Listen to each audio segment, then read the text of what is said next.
A passionate fan critique of Bridgerton Season 3 argues that while the show delivered Penelope Featherington's long-awaited fairy tale romance, it came at an emotional cost that felt unjustified.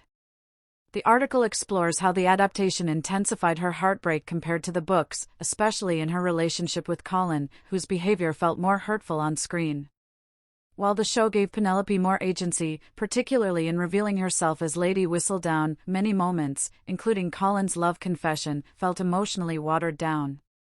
Despite strong performances and chemistry, the season left fans emotionally bruised. With Season 4 arriving in 2026 and shifting focus to Benedict's love story, viewers remain hopeful the show won't mishandle beloved characters again. The emotional damage was bigger. Bridgerton had no business with that Penelope story that I hated with my core. Bridgerton Season 3 gave Penelope her fairy tale, but at what cost? One fan breaks down the emotional whiplash and why it just didn't sit right. I went into the new season of Bridgerton hoping for fluff, charm, and maybe a bit of well-earned revenge. What I didn't expect was the emotional whiplash that came with Penelope's storyline. And frankly, I hated it with my whole heart. After everything that went down, the show bent over backward to give her a fairy tale, and in the process, totally forgot the damage she left behind. Like that emotional fallout wasn't just glossed over, it was romanticized. For a series that once balanced drama with heart, this felt like a betrayal. The emotional damage hit harder than it should have. Bridgerton seriously messed up Penelope's story. I've read Romancing Mr. Bridgerton. I knew the heartbreak was coming, but the show dragged Penelope through emotional hell, and I hated it with my entire soul. In the book, Colin was bossy and a bit of a self-centered charmer. But TV Colin took Pen's heart, ran it over, then smiled about it. One Redditor put it perfectly, "Don't get me wrong, I disliked his behavior in the book too. But in the show I felt like he broke Pen's heart even more than in the book. The emotional damage was bigger.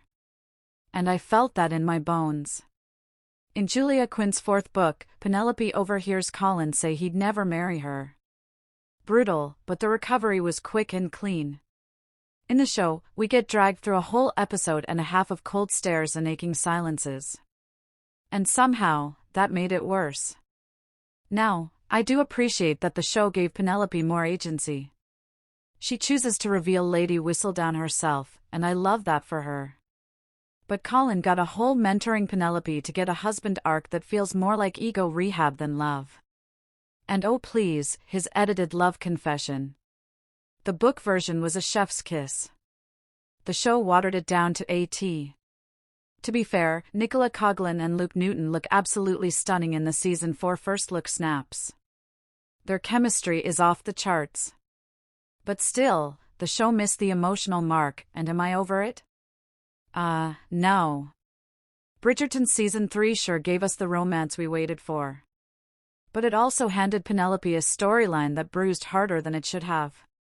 Penelope drama behind us, Bridgerton returns in 2026 with Benedict's big love story.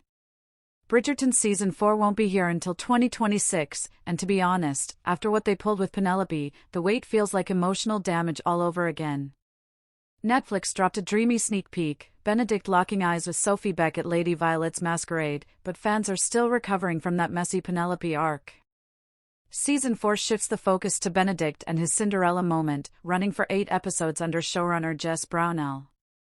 Penelope and Eloise are back, joined by new troublemakers like Lady Araminta Gunn and the Lee sisters.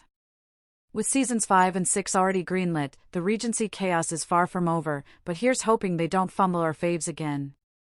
Watch Bridgerton on Netflix now.